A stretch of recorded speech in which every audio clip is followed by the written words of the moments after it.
Merci pour ta grâce, Saint-Esprit. Inonde ce lieu de ta présence. Inonde-nous de ton onction, Saint-Esprit. Je te prie. Je ne suis qu'un simple canal, un homme fait de chair, un homme avec plusieurs faiblesses. J'ai besoin de ta grâce. Qui suis-je pour être devant un peuple que tu as racheté par ton sang précieux?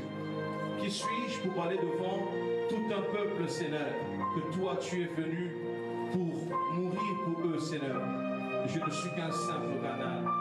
Utilise-moi, s'il te plaît, afin d'être un vecteur de bénédiction, un canal de bénédiction pour plusieurs personnes. Et ce soir, je te prie, plus que nous parlons de toi, plus que nous parlerons de toi, plus que nous parlerons de la mort, nous parlerons de la croix, nous parlerons de la résurrection, et nous parlerons de toi, rien que de toi, de personne d'autre. Glorifie ce soir au ton nom, dans les cœurs, dans les mentalités, dans les écritures, que je disparaisse totalement, sans aucune exception ce soir, oh Dieu. Je te prie ce soir que je sois un simple canal. Je suis un homme plein de faiblesses, plein de fautes, Seigneur. Mais toi seul as la capacité de pouvoir me parler. Je vais être comme un Moïse ce soir, et toi tu es mon Aaron, Seigneur. Que je bégaye et que toi tu interprètes ce bégayement, Saint-Esprit de Dieu. Je te prie ce soir, le peuple est assoiffé de te connaître. Le peuple n'est pas assoiffé de m'entendre, mais le peuple est assoiffé d'entendre parler de toi, et que toi seul rentre dans les cœurs, que tu changes cette atmosphère, Saint-Esprit. Remplis ces lieux de ton onction, de ta présence. Inonde les cœurs. Et je prie ce soir que ce ne soit pas simplement un culte d'enseignement, un atelier d'enseignement, mais que ce soit des moments où tu exploses ta gloire. Parce que ce soir, il s'agit de toi encore de plus, de personne d'autre ce soir. Merci de remplir les cœurs, Saint-Esprit, que je disparaisse catégoriquement, que tout ce que j'ai dans ma tête disparaisse, mais que l'Esprit parle. Parce que quand l'Esprit parle, il y a une différence, une distinction, Père. Je te prie, entre dans les cœurs et façonne des vies. Ce soir, nous avons prié dans le nom de Jésus-Christ. Amen. Merci, Seigneur. Amen, amen. Amen, amen. Est-ce qu'il y a des gens qui sont dans la joie ce soir? Est-ce qu'on peut acclamer le Seigneur ce soir? Amen, amen. Que Dieu nous bénisse. Pour ceux qui sont avec nous depuis hier, nous avons passé un excellent moment. Qui était là hier et qui a été béni. Nous avons été bénis énormément. Et c'est comme nous le disions hier, que la plupart du temps, les gens sont assoiffés qu'on entende parler des choses de la chair, ou les choses qui les arrangent. Quand généralement on parle de bénédiction, on parle de plusieurs choses qui touchent à l'homme. Les gens sont plus contents, mais alors que quand on parle du Seigneur, peu de personnes, je dirais, s'attendent ou sont passionnés, allais-je dire, d'entendre parler de cet homme qui est si merveilleux. Amen, amen. La Bible dit, il arrivera dans la suite des temps où plusieurs personnes auront la démangeaison d'entendre ce que leur oreille veut entendre. Amen. Mais gloire soit au Dieu au Seigneur, nous sommes des enfants de la lumière, et en tant qu'enfants de la lumière, nous aimons la parole. Amen, amen. Nous aimons la parole, et nous aimons la parole quand elle est aussi révélée, quand elle est soutenue dans la doctrine, et quand la parole, effectivement, est manifestée dans ce sens. Hier, nous avons énormément parlé de 1 Corinthiens 14, 6, où l'apôtre Paul dit que si je ne parle pas par 4 choses, 1 Corinthiens 14, 6, nous sommes dans un culte, nous sommes dans des moments d'enseignement. Pour ceux qui a son stylo, qui a sa feuille, nous allons écrire, nous allons noter, et nous allons surtout discuter ensemble. Amen, amen. C'est ça l'atelier. 1 Corinthiens 14, 6, l'apôtre Paul, il dit, je parle par révélation, par connaissance, par doctrine, ainsi que par prophétie. Nous avons longuement parlé de cela. Amen, amen. Ceux qui étaient là hier, ils ont entendu parler de ça. Pour ceux qui n'étaient pas là, nous allons revenir sur ça. Et hier, nous sommes dans notre atelier, nous sommes en train de parler de la divinité de Jésus avec les Écritures. Et je crois que plusieurs personnes ont été soulagées. Il y a des questions que les gens s'attendaient à poser mais eux-mêmes, ils ont reçu la réponse alors que nous étions en train de prêcher la parole de Dieu. Amen, amen. Hier, nous avons parlé... qu'est-ce que nous avons parlé hier pour ceux qui étaient là? Nous avons parlé de quoi? Oyombi. Nous avons parlé de quoi? Amen, amen. Amen. Hier, nous avons parlé de quoi? Nous avons parlé de Dieu dans une nuée. Amen. Rappelez-vous de Moïse où le Seigneur disait « Personne ne peut voir ma face et vivre ». Amen, amen. Et nous avons parlé de Dieu quand le Seigneur donnait la loi à Moïse. La Bible dit que Dieu était descendu dans une nuée.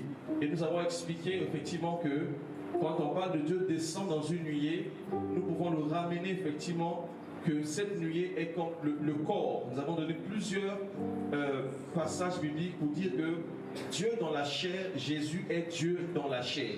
Et quand Jésus se manifeste, quand Dieu se manifeste dans la chair, il vient et il vient pour sauver l'humanité tout entière pour ceux qui croient en son Fils. Amen, amen.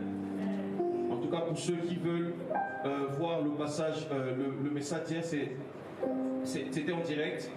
Et nous avons enregistré cela, mais je crois que le Seigneur nous fera énormément du bien ce soir encore. Quelqu'un n'a pas dit Amen. Alors ce soir, nous allons développer un sous-thème, puisque nous sommes en train de parler de la divinité de Jésus. Tous les sous-thèmes que nous aurons pour hier, pour aujourd'hui, ainsi que pour demain, touchent sur la divinité de Jésus. Pour ceux qui ont leur stylo, ceux qui ont des cahiers, en tout cas notez. Il est important de noter. Et ce soir, nous n'allons pas seulement écrire, mais nous allons aussi lire la parole de Dieu. Amen. Est-ce qu'on peut donner un micro à la sœur Théo? Tu as une Bible? Une Bible, voilà, ça sera plus facile. On peut lui donner un micro parce que nous allons lire la parole de Dieu ensemble. Qui aime la Bible ici? Qui aime la parole? Amen. Alors ce soir, nous allons parler, je parle sur un sous-thème précis, sur un corps formé. Un corps formé. Un corps formé. Nous saluons ceux qui nous suivent en direct. Papa Devin, c'est déjà bon. Tu as partagé aussi sur le compte. Amen. Que le Seigneur bénisse. Un corps formé. Sous-thème, un corps formé. Nous sommes au lieu de Exode 25. Exode 25, la sœur de haut, tu seras vraiment avec ta Bible. Quand je donne un passage, tu le tiens déjà. Exode chapitre 25, le verset 8.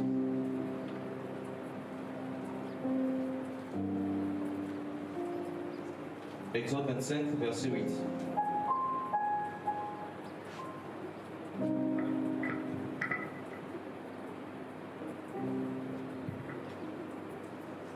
Gloire à Jésus. Exode 25, chapitre 8. La Bible dit « Ils me feront un sanctuaire et j'habiterai au milieu d'eux. » Dieu dit « Ils me feront un sanctuaire ». Ça, c'est Dieu qui parle. Il dit « Ils me feront un sanctuaire ». Dans d'autres versions, on dit « Ils me feront un tabernacle ». Sanctuaire, tabernacle. Retenez tous ces passages, nous allons vraiment expliquer ces mots. J'allais dire, vous pouvez mettre sanctuaire égale tabernacle. Sanctuaire égale tabernacle. Ce soir, je serai beaucoup pédagogique et aussi révélationnel. Amen, amen. Nous allons un peu faire du mot à mot, verset, verset, et nous allons décoller dans la révélation. Pédagogique. Amen. Sanctuaire égale tabernacle. Je vous ferai un sanctuaire, ok? Et j'habiterai au milieu d'eux. Écoutez très bien, ça c'est Dieu qui parle. Il dit, je ferai, non, reste là, maman. Et j'habiterai au milieu d'eux. Continuez. Vous ferez le tabernacle et tous ses ustensiles d'après le modèle que je vais te montrer. Retenez tout ceci.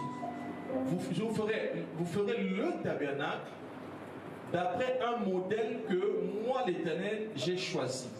Amen.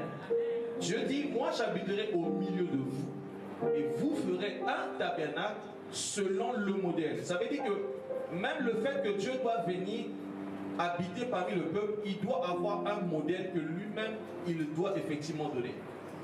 C'est pour dire simplement déjà tout ce que nous faisons, même pour Dieu, c'est lui-même qui inspire. Aucun homme ici ne vient avec son inspiration. Toute inspiration qui vient d'un homme est une inspiration à rejeter, mais c'est Dieu lui-même qui est le maître de son propre œuvre. Amen, amen. Est-ce que nous sommes en train de poser d'abord des bases? Je vous ferai un tabernacle, un sanctuaire, un tabernacle. Hébreux chapitre 9. Hébreux 9.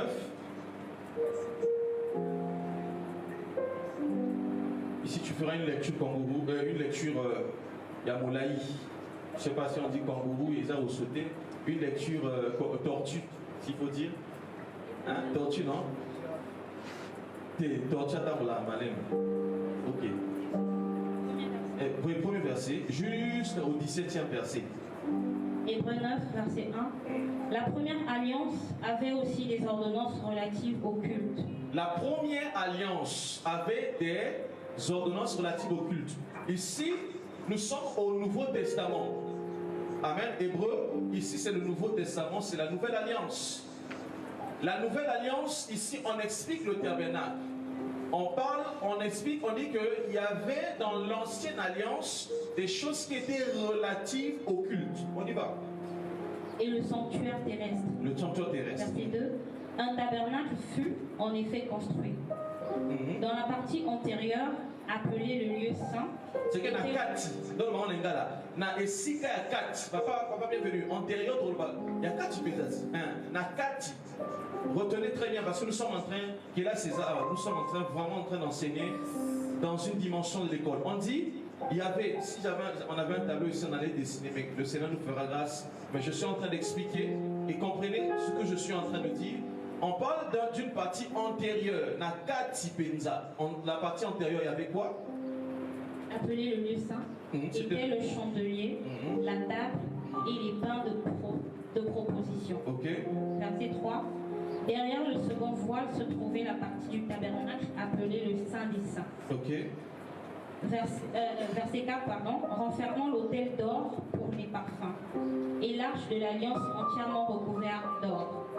Il y avait dans l'arche un vase d'or contenant une manne, la verge d'Aaron, qui avait fleuri et les tables de l'alliance. Verset 5.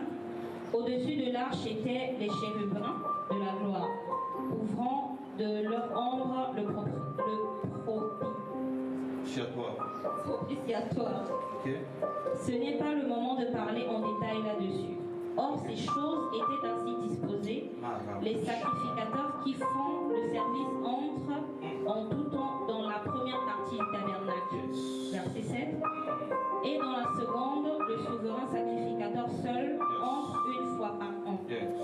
Non sans y apporter du sang qu'il offre pour lui-même et pour les péchés du peuple. Le Saint-Esprit montrait par là que... Un instant. Ces choses des Obandara. On dit, il y avait des choses que nous avons entendues. Brièvement, il y avait le lieu qu'on appelait le lieu saint. Et il y avait le Saint des Saints ou le lieu très saint dans d'autres versions. Le lieu saint, le Saint des Saints. Amen, amen. Et il y a tout ce que vous avez entendu. Je ne vais pas parler du tabernacle. Je ne vais pas vraiment parler du tabernacle. Mais on dit dans ce passage que le Saint-Esprit était en train, au fait, ces choses cachaient quelque chose qui devait en réalité arriver. Amen, amen. Là, nous sommes d'abord dans l'Ancien Testament. Ici, celui qui écrit Hébreu est en train d'expliquer que tout ce que la loi de Moïse préconisait annonçait ou cachait quelque chose qui devait en réalité arriver. Quelle est cette chose qui devait arriver? Le Saint-Esprit montrait par là que le chemin du lieu très saint n'était pas encore ouvert, tant que le premier tabernacle subsistait.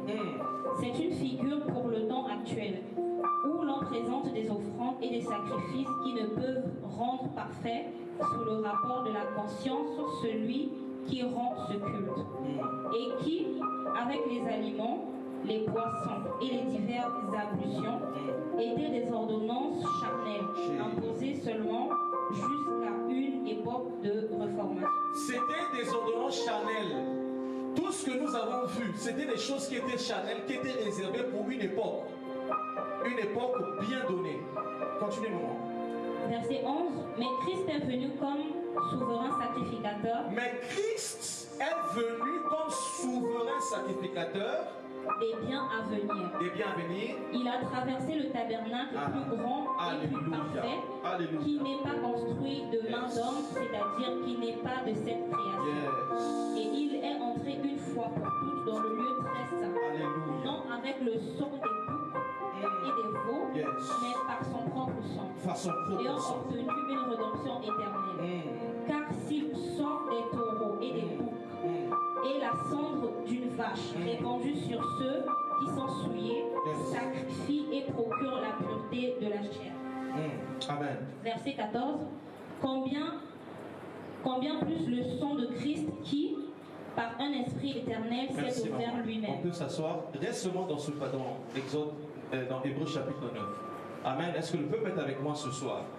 Je sens que nous allons beaucoup découler. Amen, amen. Ici, on nous explique dans Exode chapitre 25, au verset que nous avons lu, on dit, le Seigneur dit ceci que construisez un tabernacle, un sanctuaire que moi, l'Éternel, je ferai quoi? J'habiterai au milieu d'eux.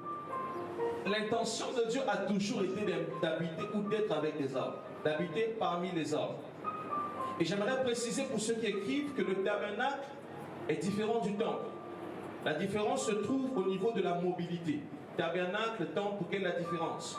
Le tabernacle était un sanctuaire, mais qui était portable, qu'on pouvait emmener. Quand vous voyez, par exemple, ce n'était pas dans un seul lieu. La différence entre le tabernacle et le temple, après, il y a plusieurs autres différences, mais fondamentalement, dans le tabernacle, on pouvait porter cela. Amen, amen. Mais le temple était statique, était dans un seul et unique lieu. Amen, amen. Et si nous voyons l'intention de Dieu est que d'habiter parmi les hommes, c'est la raison pour laquelle nous sommes en train de dire clairement à la lumière de la parole de Dieu que Jésus est Dieu dans la chair. Parce que la Bible dit dans Ésaïe 7 au verset 14, que je vais paraphraser, la Bible dit que une vierge sera enceinte, elle enfantera un fils, et ce fils, on lui donnera le nom d'Emmanuel. Emmanuel qui signifie Dieu parmi les hommes. La question ce soir à se poser, c'est que pourquoi est-ce que Dieu doit être parmi les hommes, alors que nous savons que Dieu est esprit, premièrement, Dieu est esprit, et deuxièmement, nous le savons tous que Dieu est partout, en tout lieu, à n'importe quel moment.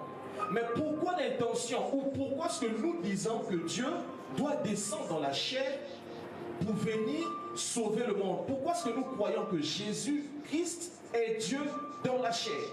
Nous avons déjà lu premièrement dans Exode 25 où on explique clairement que Dieu dit que je dois habiter parmi le peuple. Amen, amen.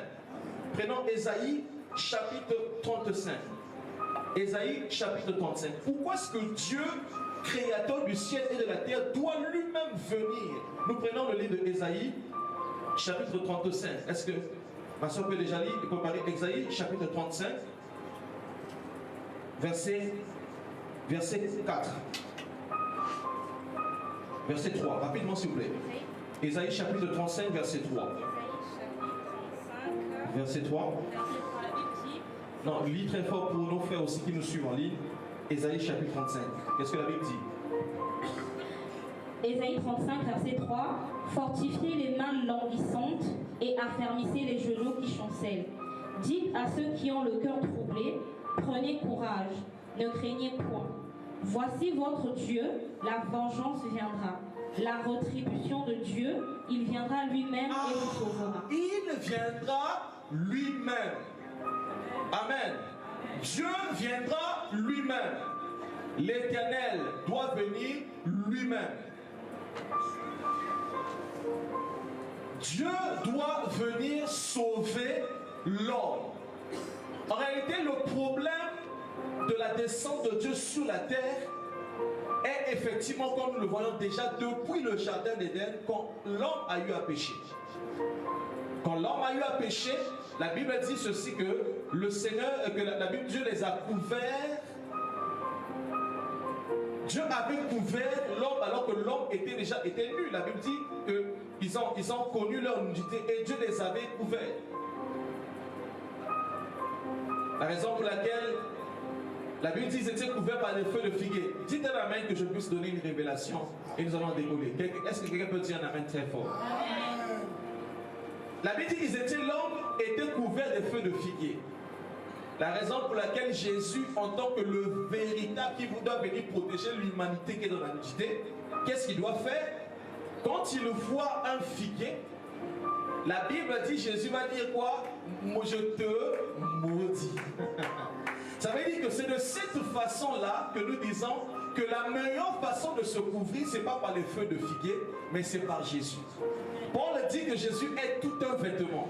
Ça veut dire que si aujourd'hui tu veux fuir loin des francs-maçons, loin des sorciers, ce n'est que le vêtement qui est Jésus, qui est notre Seigneur, qui peut te couvrir de tout autre danger. Quelqu'un n'a pas dit Amen.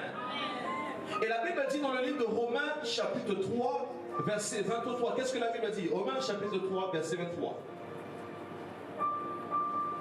Nous sommes d'abord dans un rythme pédagogique. Nous prenons passage après passage et nous allons décoller encore. Romains, chapitre 3, verset 23. Qu'est-ce que la Bible dit? Romains 3, verset 23. Romains 3, verset 23, la Bible dit: car tous ont péché et sont privés de la gloire de Dieu. Tous ici sur terre, nous avons péché. Tous nous avons péché et nous sommes privés de la gloire de Dieu. Vous voyez déjà le problème. Le problème du péché est un problème original qui revient depuis notre père Adam, quand l'homme a eu à pécher. Donc toute l'humanité est dans le péché. Toute l'humanité est dans le péché. Tous nous avons péché et nous sommes privés de la gloire de Dieu. Qu'est-ce que Romains 6, maintenant verset 23, dit? Romains 6, verset 23. Notez écriture après écriture. Romains 6, 23. Romains 6, 23. Car le salaire du péché, c'est la mort. Mais le don gratuit de Dieu, c'est la vie éternelle en Jésus-Christ notre Seigneur. Merci. Le salaire du péché, c'est la mort. Ça veut dire que celui qui pêche, il est en train de travailler et son salaire, c'est la mort. Tout homme qui travaille, tout homme qui pêche, c'est comme un travail. La raison pour laquelle nous disons que quand tu es en Jésus, tu es dans un repos éternel, tu ne vas plus travailler pour la chair, mais tu vas travailler pour la vie éternelle. La Bible dit, mais la vie éternelle, mais le don de Dieu, c'est la vie éternelle qui est en Jésus-Christ. Dieu a tant aimé le monde qu'il a fait quoi? Il a donné son Fils unique afin que nous tous ici, nous bénéficions de quelque chose. La première des choses, tu peux noter, Dieu doit descendre pour sauver. Dieu descend pour sauver. Toutefois que vous entendez Dieu descend, la première des choses, c'est pour sauver. Dieu doit venir pour sauver. Mais la question est la grande question, Dieu doit venir, mais Dieu peut envoyer un prophète, Dieu peut envoyer quelqu'un. Mais pourquoi est-ce que vous dites que Jésus est Dieu et que vous d'après plusieurs questions, vous dites que Dieu a pris la forme d'un homme? Philippiens chapitre 2, verset 5. Philippiens chapitre 2, verset 5. Qu'est-ce qu'elle a dit?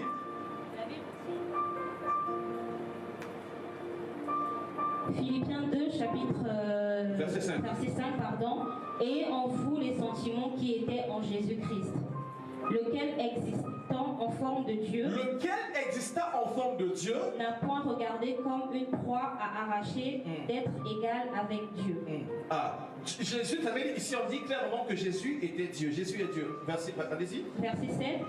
Mais s'est dépouillé lui-même en prenant une forme de serviteur, en devenant semblable aux hommes et ayant paru comme un simple homme. Amen.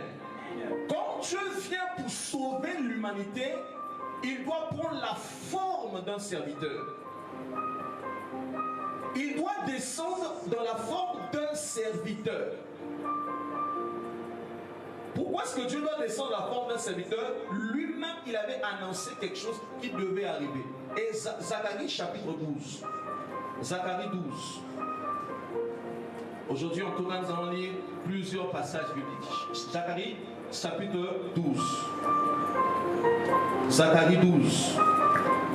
Est-ce que vous êtes à la page? Prenons le verset 9. Zacharie 12, verset 9. En ce jour-là, je m'efforcerai de détruire toutes les nations qui viendront contre Jérusalem. Alors je répondrai sur la maison de David et sur les habitants de Jérusalem un esprit de grâce et de supplication. Et ils tourneront les regards vers moi, celui qu'ils ont percé. Dieu dit ceci, qu'ils tourneront le regard vers moi, ceux qui quoi? Ceux qu'ils ont percé. Je vous pose une question ce soir. À quel moment on a percé Dieu? Nous allons voir à quel moment Dieu a été percé ou Dieu est percé. Apocalypse chapitre 1, verset 7. Ici le Seigneur donne, il dit, on reconnaîtra que c'est moi. Ça c'est Dieu. Pour toute personne qui pense, qui doute, pour ceux qui nous suivent de la divinité de Jésus, il y a une promesse ici qui dit que le Seigneur dit à ceux qui ils ont percé, à moi qu'ils ont percé. À quel moment on a percé Dieu? Puis non, allez-y. Apocalypse 1, verset 7.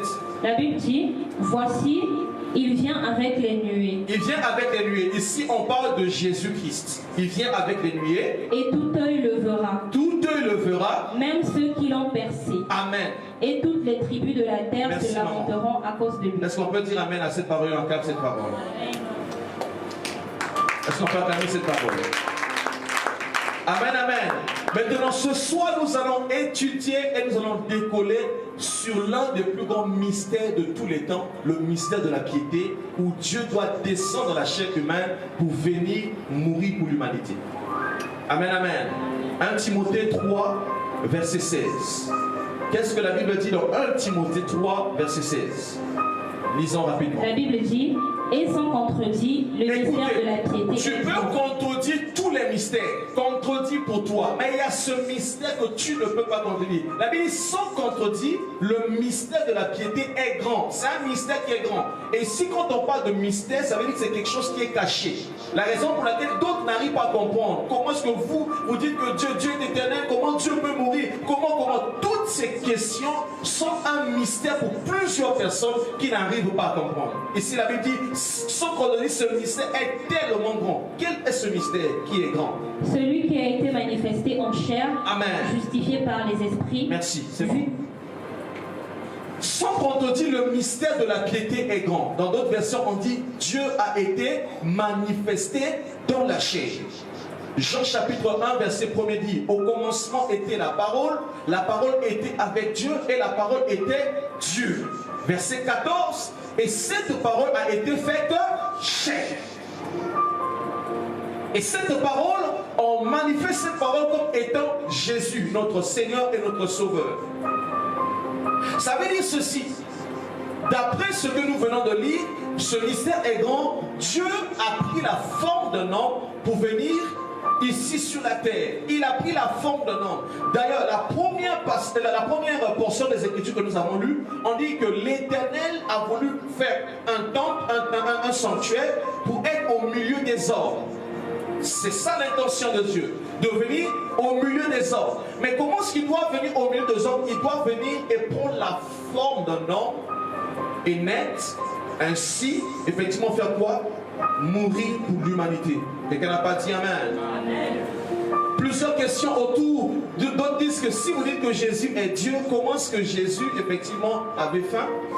Il disait même que deux fois, il ne connaissait pas. Deux fois, il avait toutes ces choses-là. Et ce qui était hier, on a clairement expliqué que Jésus était 100% homme, 100% Dieu. Ce même Jésus qui avait faim, ce même Jésus pouvait aussi multiplier le pain. Ça veut dire que le jour qu'il avait faim, il pouvait aussi dire mapa, paf, hamburger royal, yaka, paf, tomate, à l'IP. Amen, amen. C'est par là qu'il faut comprendre effectivement que quand ici nous parlons, expliquons que Dieu dans la chair, ça veut dire effectivement que Jésus en tant qu'homme, il avait aussi une partie humaine et une partie qui est divine. Quelqu'un n'a pas dit Amen. Il était 100% homme, il était 100% Dieu. J'ai expliqué hier encore dans Ésaïe chapitre 9 au verset 5, la Bible dit, l'enfant est né et le fils est donné. Je vais vous scandaliser pour ceux qui étaient là hier et ceux qui sont venus aujourd'hui. Je vous dis une chose, la naissance de Jésus, note ça, la naissance de Jésus, ça va te choquer, mais après tu vas dire Amen.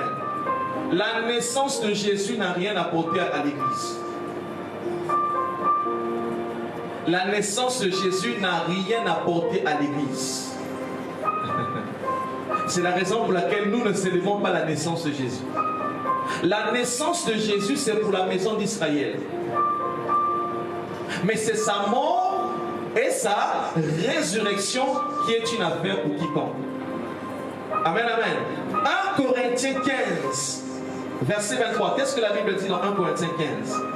C'est là où ces choses commencent à devenir encore plus succulentes. 1 Corinthiens 15, verset 23. La Bible nous dit, mais chacun en son sang. Christ comme prémisse, puis ceux qui appartiennent à Christ lors de son avènement. Verset 24, ensuite viendra la fin. Quand il remettra... Non, c'est pas ça ce que je cherche, excusez-moi, c'est dans 1 Corinthiens 15 où on parle de la mort. Est-ce que vous pouvez m'aider à trouver ce passage? On dit que notre foi est vaine si Christ n'est pas mort.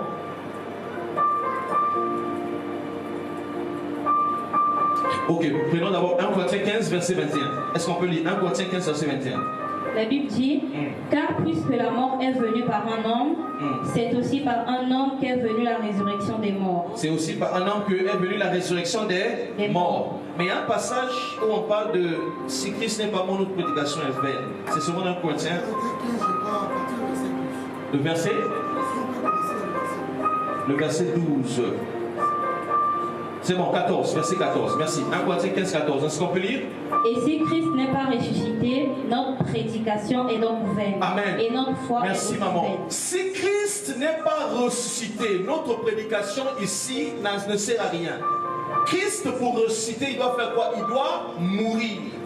La raison pour laquelle la mort de Jésus et sa résurrection est la fondation ou le fondement de la vie chrétienne.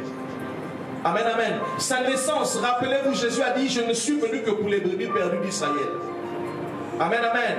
Mais quand il meurt, il ressuscite, c'est une affaire de quiconque. Que tu sois juif, que tu sois Moshi, Larry, ou Tété, là, je ne sais qui, quand tu crois en son fils, tu es sauvé parce qu'il s'agit ici de sa mort et de sa résurrection. Mais la question qui se pose ce soir, c'est comme je vous l'ai dit, ici nous le savons tous que Dieu est esprit et Dieu ne peut pas mourir. Est-ce que vous êtes d'accord avec moi? C'est ça. Si nous disons que Jésus est Dieu, ça veut dire que Dieu ne peut mourir. D'après l'islam, parce que nous sommes en train de parler depuis hier, il y a une sourate, quand ils expliquent leur Dieu, il dit que Allah est Dieu, il est le miséricordieux, il est éternel, il n'a pas été engendré et il n'a pas de fils. C'est comme ça qu'il dit. Je crois qu'il y a une seule sourate qui dit cela. Il est Dieu, miséricordieux, il n'a pas été engendré et il n'a pas de fils. Les amis Libanga, pour la bateau, ah oui, Libanga, non? Ici, dans cette sourate, ils ont jeté le Libanga à l'église, contre nous tous. Amen, amen. Quelqu'un n'a pas dit amen? La grande question, c'est ce soir, c'est ce que je suis en train de dire. Nous savons tous que Dieu est esprit et Dieu est éternel. Mais si nous croyons que Jésus est Dieu, comment est-ce que Jésus est mort alors que Dieu ne meurt pas? C'est une question qui se pose, que nous sommes en train d'étudier. Hébreux chapitre 10, verset 5. Hébreux 10, 5. Hébreux 10, 5. Qu'est-ce que la Bible dit dans Hébreux 10, 5? La Bible nous dit, c'est pourquoi Christ, entrant dans le monde, dit, tu n'as pas voulu. C'est pourquoi Christ, entrant dans le monde, avant d'entrer dans le monde, hier j'ai expliqué, je vous ai dit que ici, quand nous parlons de Jésus-Christ, nous devons voir Jésus le côté humain, Christ le côté divin, le côté éternel. C'est la raison pour laquelle hier j'ai expliqué, j'ai dit que si tu parles de Jésus et Marie, Marie est un Mokola Yesu. Mais quand on parle de Christ, il est plus grand que Marie. Et la preuve en est aussi dans Jean chapitre 8, on a parlé d'Abraham. Christ a dit, avant que Abraham ne fût, je suis. Quelqu'un dit, ah, mais toi tu n'as même pas encore 50 ans, comment est-ce que tu peux dire que avant qu'Abraham aille aux déjà? Christ est l'esprit éternel. Christ est éternel. Mais ici la Bible dit, avant que Christ ne entre dans le monde, qu'est-ce que Christ dit et fait? Tu n'as voulu ni sacrifice ni offrande. Amen. Mais tu m'as formé un corps. Alléluia. Est-ce qu'on peut acclamer cette parole? Est-ce que quelqu'un peut acclamer cette parole? Tu n'as voulu ni sacrifice ni offrande. C'est là où le puzzle est en train d'être restructuré. Nous allons revenir dans le passage que je vous ai donné dès le début, où la Bible dit, effectivement, avant, il fallait tuer les animaux pour couvrir le péché. Le sang des animaux ne pardonnait pas ou n'ôtait pas le péché, mais couvrait le péché. Il y avait le tabernacle, les gens venaient, ils tuaient les animaux, ils arrivent. Et il y avait le souverain sacrificateur qui faisait quoi? Qui entrait une seule fois. Et c'était là ce qui se faisait année après année et siècle après siècle. Mais il a fallu que quelqu'un vienne, qu'il prenne la forme d'un homme, que Dieu vienne sur la terre. Et quand il vient, il se manifeste, il meurt à la croix de Golgotha. Et c'est là où il y avait une personne qui avait la révélation qui a dit, voici l'agneau de Dieu qui ne couvre pas le péché, mais qui fait quoi? Qui me dit, oh, ôte le péché du monde. Il n'y a personne sur la terre des hommes qui a le pouvoir de ôter le péché. Mais il n'y a que l'agneau de Dieu qui est Dieu dans la chair qui doit venir. Le grand problème, c'est que Dieu pouvait envoyer un prophète. Il pouvait envoyer Moïse. Il pouvait envoyer tous les prophètes. Mais aucun prophète ne pouvait ôter le péché de l'humanité. Il faut que Dieu vienne sur la terre des hommes, lui-même qui vienne avec son propre sang, parce qu'il faut savoir que le sang de Jésus n'a pas été donné au diable. Comme plusieurs le pensent et le chantent. Makila y est ce peu ça Satan n'a pas le pouvoir de toucher même 1,00 g du sang de Jésus. Ah aussi quand même. Mais le sang a été donné au Père. Le Fils, la Bible dit qu'il doit venir ici sur la terre des hommes pour sauver. Comment Dieu vient? Tu veux mettre deuxième raison, c'est que c'est pour venir ôter le péché qu'aucun homme n'a le pouvoir de faire. Donc Dieu dans la chair vient pour sauver et ôter le péché de l'humanité. Ôter le péché de l'humanité. Mon frère, le péché c'est la cause de tous tes problèmes. Ça veut dire qu'ici, quand je parle du péché, donnez-moi un amen que j'avance. Donnez-moi un amen. Ton amen me fait. Est-ce que je peux encore monter ce soir? Est-ce que je peux monter ce soir? Nous sommes en train de parler du mystère de la croix. Le péché, c'est ça qui cause beaucoup de choses. Troisième raison pourquoi est-ce que Dieu doit descendre de la chair. 1 Jean chapitre 3 verset 8.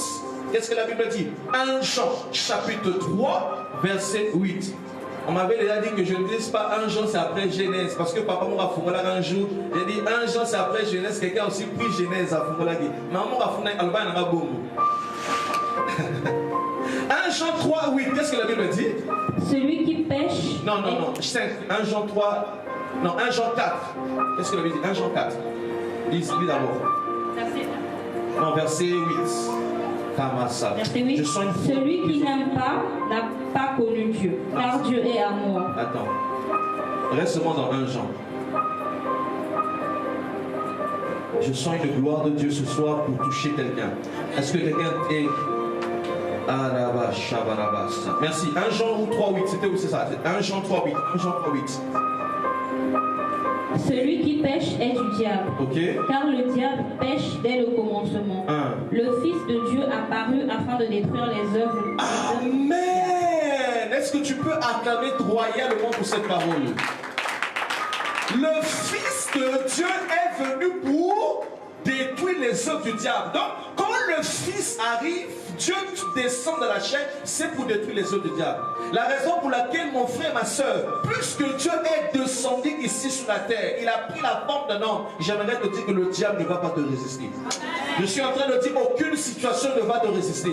Si ta chance vient à pour cause le diable ce soir, puisque Jésus est venu ici sur la terre pour détruire les œuvres du diable, je prie ce soir sous l'onction de ce thème que Christ détruise toutes les œuvres du diable dans ta vie dans le nom de Jésus.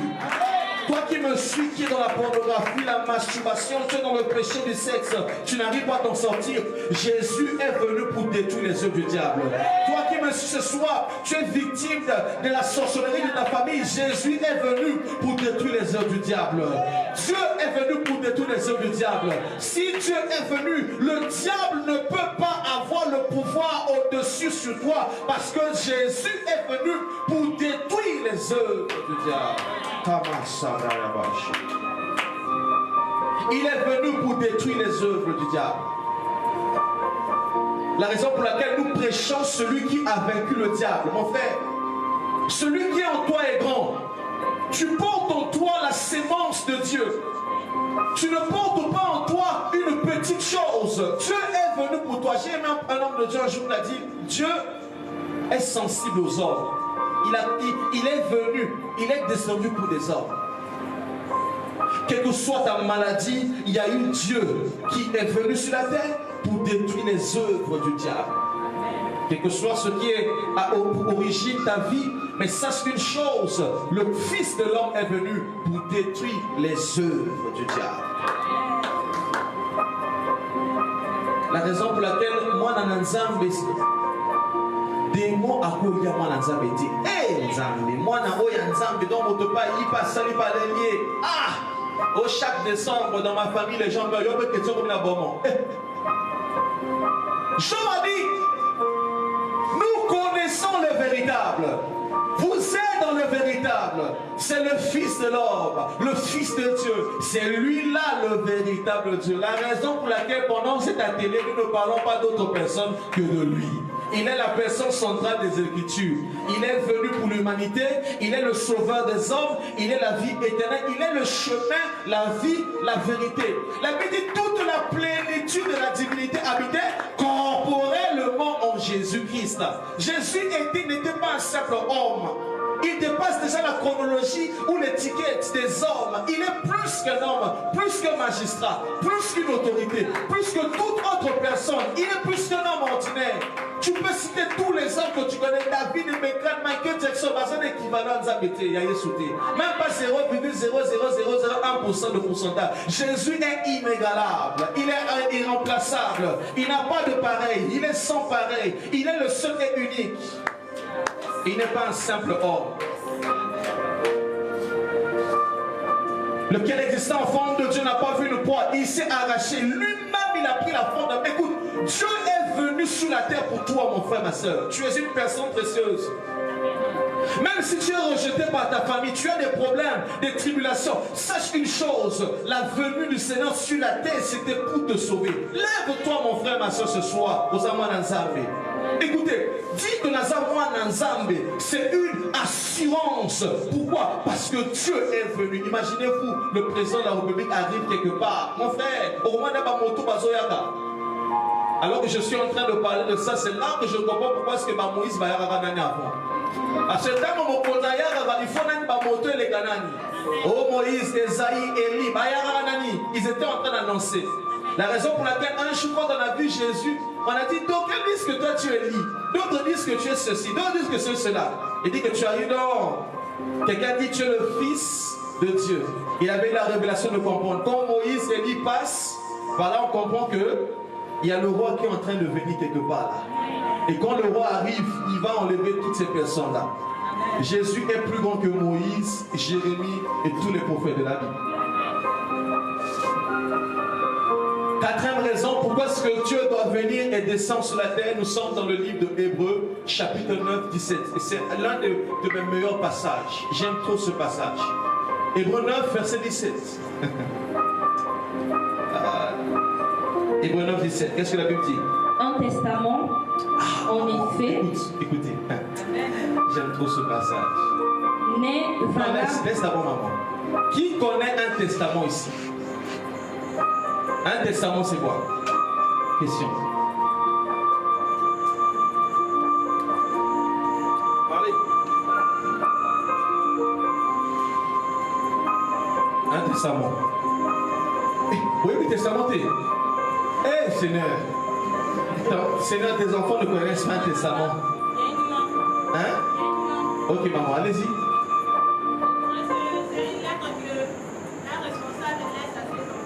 D'accord, il laisse, dans moi aussi je peux être là, je laisse selon la lettre, non? Le but c'est quoi?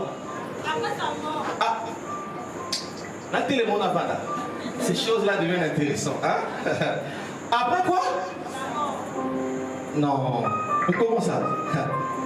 Donc quelqu'un écrit une chose, cette chose n'a que de la valeur quand il meurt. Ama sabra yaba shaya. Qu'est-ce qu'on continue ma soeur? Qu'est-ce que la Bible dit? N'est valable qu'en cas de mort.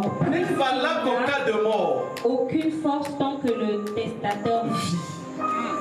Voilà pourquoi c'est avec du sang que même la première alliance fut inaugurée. Merci. La Bible est comme tout un testament. Les promesses de Dieu comme tout un testament. Donc pour que cela rentre en vigueur, celui qui a dit doit venir et mourir. La raison pour laquelle Dieu doit prendre la forme d'un homme, et descendre, quand il meurt, c'est là que toutes ces promesses-là deviennent valables. Okay. Ça veut dire que si Dieu t'avait dit toutes ces promesses cachées, la Bible dit que Christ est comme un trésor dont tous les mystères sont cachés. Pour que nous rentrons en possession de ce testament-là, il faut que celui qui l'a écrit meure. Mais puisque Dieu ne peut pas mourir, il est éternel, il doit prendre la forme d'un homme, descendre sur la terre, mourir. Et sa mort est surtout sa résurrection nous sauve. Est-ce que je peux donner une révélation, quelque chose? Est-ce que je peux vous donner quelque chose? Rappelez-vous de Jésus, quand il meurt, il ressuscite. Des disciples le voient. Je ne sais pas si c'est une femme. Je suis dans Jean chapitre 20 ou 21, si je ne me trompe pas. On voit Jésus, mon frère. On dit à Jésus. La personne parlait avec Jésus. Moi, je connais la voix d'exaucé. Exaucé, même si on appelle masqué, je connais la voix d'exaucé. Je connais la voix de papa. S'il m'appelle, moi aujourd'hui, si ma femme m'appelle, même ça, ça c'est ma femme. Parce qu'on a vécu avec elle, on vit avec elle. Les apôtres, les prophètes, tous les jours, ils étaient avec Jésus. Tous les jours, ils étaient avec Jésus. Mais quand Jésus meurt, ressuscite, on le voit. Ils discutaient. Ils n'ont pas reconnu la voix de Jésus. Et qu'est-ce qu'ils ont dit, mon frère? La Bible a dit dans Jean, je crois 21, ils croyaient que c'était un jardinier.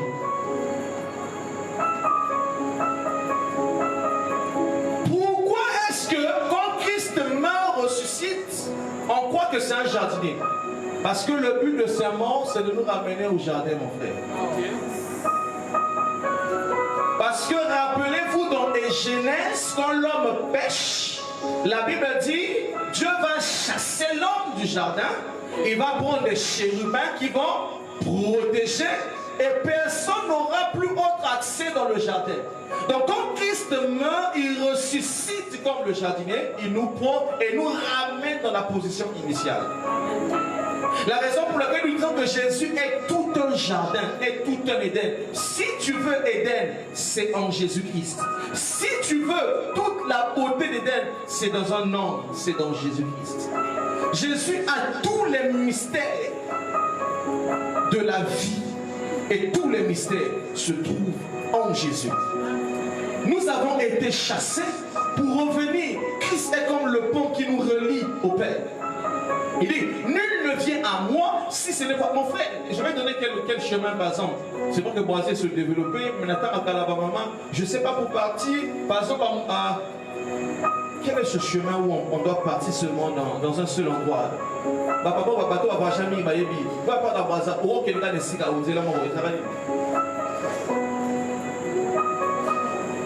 Pardon? Nzela, non, ouais, toi qui as fait le nord, mon frère. Pour partir, il faut aller dans la Moro, non, qui faut. Car Nzela Kawana, Nzela Moussoutero pour boiter. C'est pas comme pour partir à point, non, tu peux passer par Kikala ou tu peux passer par quoi? Amen. C'est la même chose avec la vie. En termes de salut, en termes de chemin, il n'y a pas deux chemins, il n'y a pas deux vies, il n'y a qu'un seul et unique. Jésus a, si la SNE a l'exclusivité de l'église au Congo, Jésus a l'exclusivité du salut. Amen, amen. L'exclusivité du salut, c'est ce tour en Jésus. La raison pour laquelle j'aimerais vous dire, vous êtes dans le véritable. Amen, amen. N'abandonnez pas la foi, mon frère. Tu es sauvé. Ne va plus vers d'autres religions. C'est auprès de Jésus qu'est la vie. Ne va pas vers ceux qui va ne va pas vers d'autres dieux. Non, la véritable connaissance c'est Jésus. Toutes les religions du monde n'adorent pas le vrai Dieu. Le seul Dieu est unique, c'est notre Seigneur Jésus-Christ. En dehors de lui, il n'y a pas d'autre Dieu. La vérité ne se trouve pas ailleurs. Il ne peut pas avoir deux vérités. Quand une vérité devient déjà deux, c'est qu'il y a un mensonge quelque part. Tous nous ne prions pas le même Dieu. Je le dis encore du haut et très fort que ceux qui sont dehors l'entendent et ceux qui me suivent même. Nous tous ne prions pas le même Dieu. Et tous nous ne sommes pas des enfants de Dieu. C'est faux. C'est faux, faux. Il ne faut pas que nous puissions faire un christianisme de sentiment. Non, le salut n'est pas une affaire de sentiment. Tous ne prions pas le même Dieu. Le seul véritable, unique Dieu à exclusivité, c'est Jésus-Christ. Ce n'est pas négociable, frère. En dehors de lui, il n'y a pas d'autre. Et j'aimerais dire et préciser pour chuter, Jésus n'a pas été donné aux Blancs ou aux Européens comme plusieurs nous enseignent. Tout ça, c'est une tendance qui est aussi en train de souffler depuis un moment. Revenons à nos ancêtres. Non! L'évangile ne dit pas de rejeter nos coutumes. Non, l'évangile ne dit pas cela. Mais en termes de salut, c'est une affaire de quiconque. La Bible n'a pas, j'aimerais d'ailleurs vous choquer que l'évangile n'est pas venu par des blancs. Et même, je vais encore plus vous choquer, les Africains ont reçu l'évangile avant les Européens. Donc Jésus n'est pas le Dieu des blancs. Que personne ne vous montre que vous semblez un zama. Non, nous prions le véritable Dieu créateur du ciel et de la terre qui a pris la forme d'un homme, qui est venu, il est mort, ressuscité et il est monté. C'est ça la doctrine que nous professons et que nous croyons, que nous disons Amen. Et qu'elle n'a pas dit Amen. Et continue. Et la raison pour laquelle je chute en disant que Jésus était comme tout un tabernacle. Il était tout un temple. En lui, il y avait le Saint des Saints. Il y avait le lieu saint et il y avait le parvis. Rappelez-vous, et je vais encore dire rapidement, dans le tabernacle, il y avait le Saint des Saints, il y avait le lieu saint et il y avait le parvis.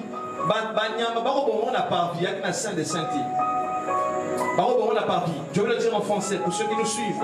Il y avait le Saint des Saints, le lieu très saint, là où le souverain sacrificateur entrait une seule fois. Il y avait le lieu saint et il y avait le parvis. Et c'est au parvis que il y avait la cuve, tout ça entuyé. Le parvis était pour tout le monde. Tout le monde venait au parvis. Tout le monde venait au parvis. Et d'autres, dans une catégorie de sacrificateurs, venaient au lieu saint. Mais le très saint était réservé pour une seule personne. Ça veut dire ceci. Regardez ce que je suis en train de dire. Je suis en train d'expliquer. Regardez-moi. Pour que la personne qui est au parvis parte au Saint des Saints, il doit passer d'abord. Il est là, il doit commencer par le parvis, n'est-ce pas? Venir au lieu saint et aller au Saint des Saints.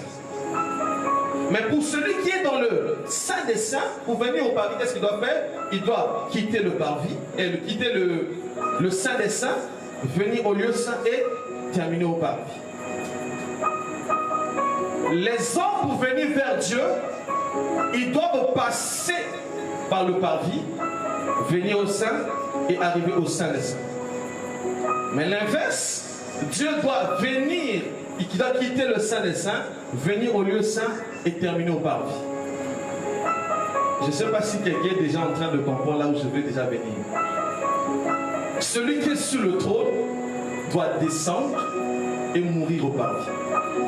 Dieu doit descendre sur la terre, prendre la forme d'un homme et accepter d'être immolé. Parce que le parvis, c'est ça la terre, où tout le monde, nous tous, nous sommes là. Mais il y a quelqu'un qui est là, qui meurt. Jésus était tout un temple. La raison pour laquelle une fois, moi, c'est moi comprendre à Simbié. Il dit, ah, qui m'a touché? Quand tu touches à Jésus, tout ce qui est en toi reprend la vie. Que Dieu nous bénisse ce soir. Est-ce que tu peux acclamer cette parole ce soir? Que Dieu nous bénisse ce soir. Connaître Jésus, non, joue le son. Connaître Jésus est une chose importante. Moi, j'ai connu Jésus depuis mon adolescence. Je continue à le servir et je continuerai de le servir. Amen, amen. Je ne me lâcherai pas de le servir. Je vais au travail. Pour ceux qui connaissent, je suis chef d'entreprise. J'ai des personnes qui sont sous moi. Ça ne m'empêche pas de servir. Aujourd'hui, j'aimerais te dire, mon frère, Jésus n'est pas une affaire d'être PDG, directeur, ainsi de suite. Zalad n'a connu qui dit ça. Sers et aime le Seigneur en tout lieu. Jésus est le salut, le sauveur des hommes. Et il est venu sauver toute couche de personnes.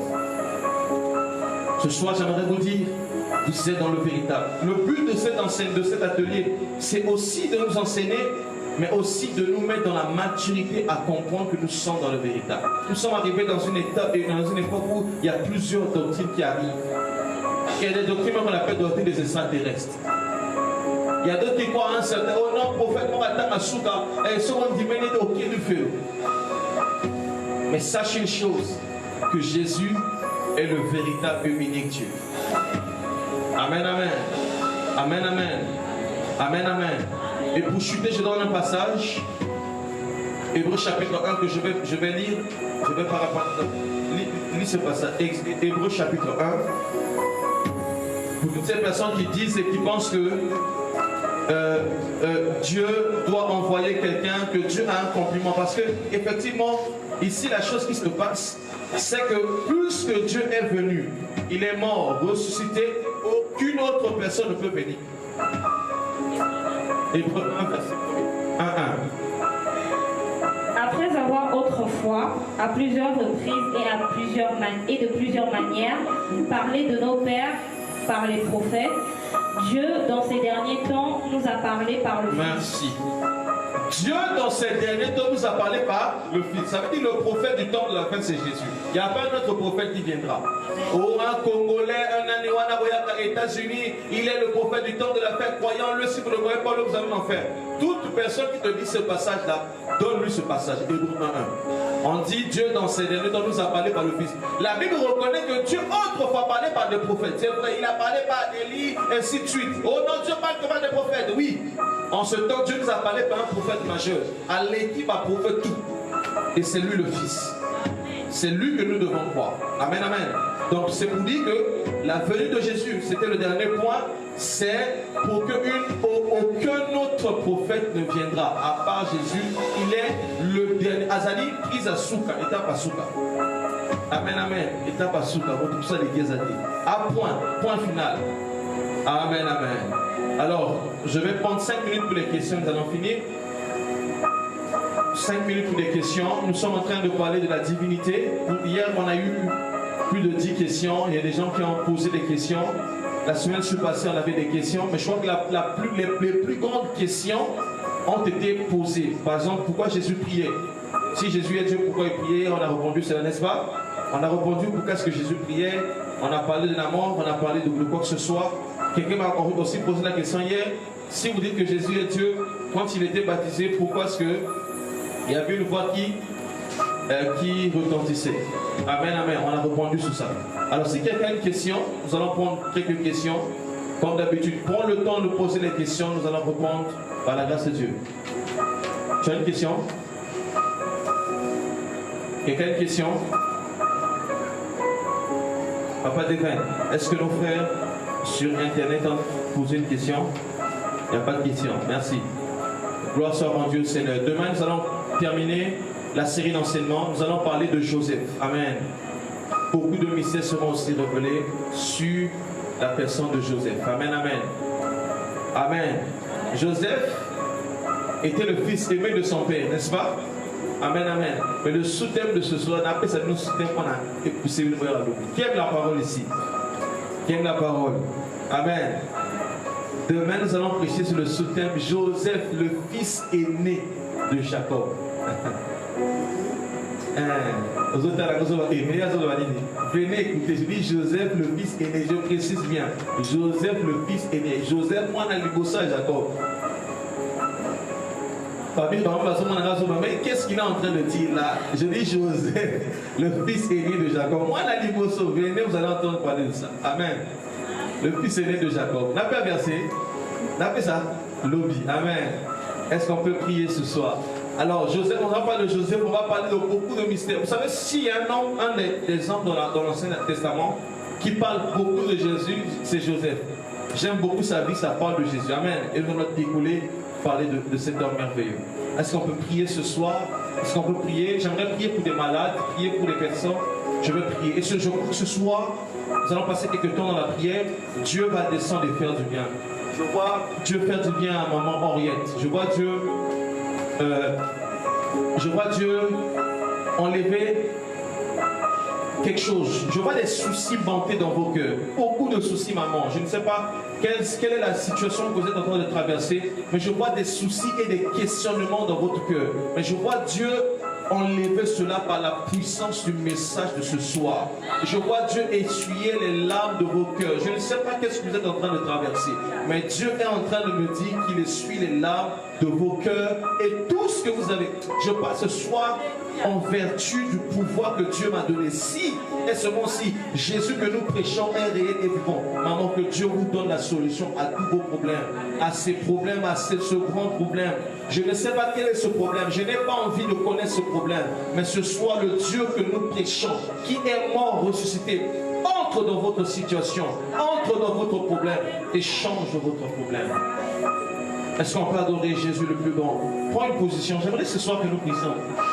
On prend les temps généralement où on prie pour nos problèmes, on prie pour nous. Mais ce soir, j'aimerais que nous puissions être devant celui qui mérite. Il est plus que les apôtres et les prophètes. Il est plus que tout autre homme. C'est lui le véritable. Yeshua, le plus grand de tous les hommes. Dieu dans la chair, nous te célébrons, toi le véritable Dieu. En dehors de toi, il n'y a pas d'autre Dieu. Est-ce que ce soir tu peux sublimer Sa Majesté le grand roi? Est-ce que ce soir tu peux sublimer celui qui est venu sur terre?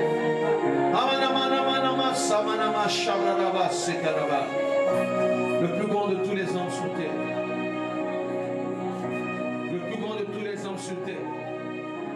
Tu es le plus grand de tous les hommes sur terre. Hé Jésus, je ne peux pas te comparer à quelqu'un. Ma femme n'est rien. Ma fille n'est rien. Mon pasteur n'est rien. Mes connaissances ne sont rien. Mon président n'est rien. Hé papa, toi tu es grand. Ce soir je viens devant toi Seigneur. Je viens m'humilier pour reconnaître ta suprématie. Le Dieu qui est venu et qui est accepté de mourir pour l'humanité. Le salut est une affaire de quiconque.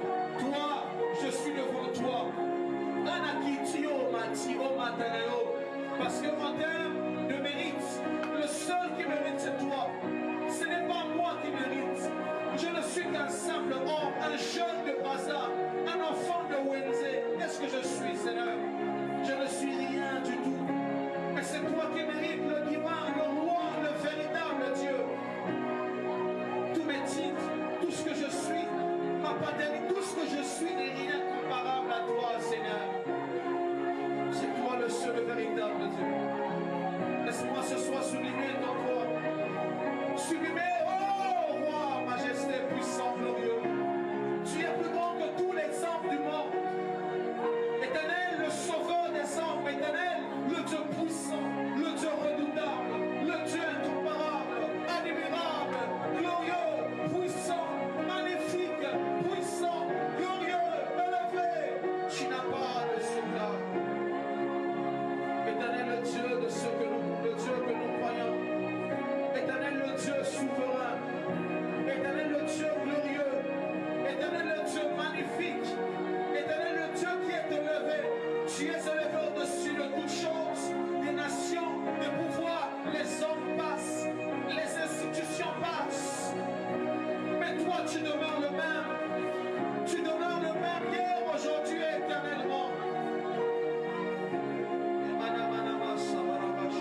toi.